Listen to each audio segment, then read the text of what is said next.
रामायण की कहानी। लक्ष्मण जी नहीं सोए 14 साल।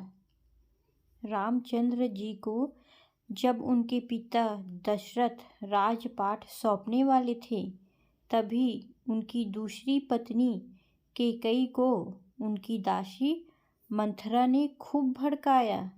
मंथरा ने कहा कि राजा तो आपके बेटे भरत को बनना चाहिए। इसके बाद कैकेयी ने राजा दशरथ से 2 वर मांगे।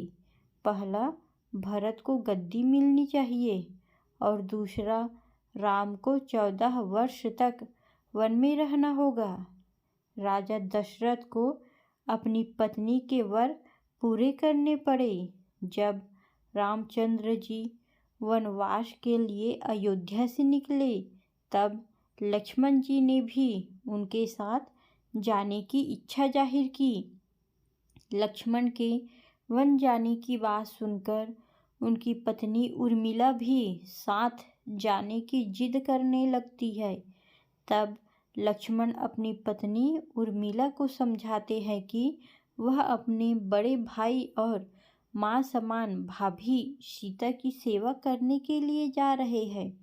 अगर तुम वनवास में साथ चलोगी तो मैं ठीक तरह से सेवा नहीं कर पाऊंगा।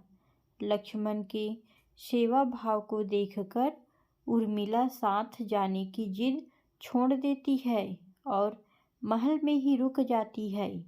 वन में पहुंचकर लक्ष्मण भगवान राम और सीता के लिए एक कुटिया बनाते हैं।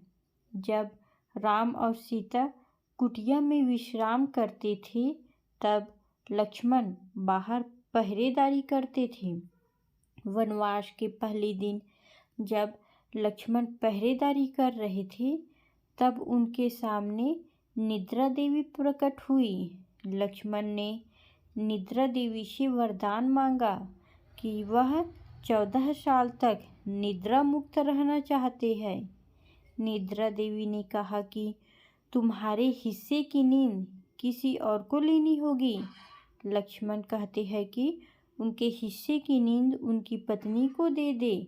इस कारण लक्ष्मण 14 साल तक नहीं सोए और उनकी पत्नी उर्मिला लगातार 14 वर्ष तक सोती रही।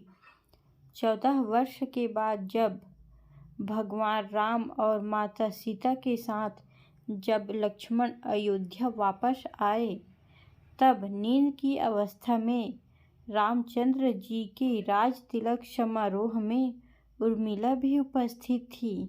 यह देख लक्ष्मण को हंसी आती है। जब लक्ष्मण से हंसी की वजह पूछी गई, तो उन्होंने निद्रा देवी के वरदान के बारे में सब कुछ बताया। लक्ष्मण ने कहा कि जब मैं उबासी लूँगा, तब उर्मिला की नींद खुलेगी। लक्ष्मण जी की इस बात को सुनकर सभा में मौजूद सभी हंस पड़े। सभी को हंसते देख उर्मिला लज्जावश समारोह से बाहर उठकर चली जाती है।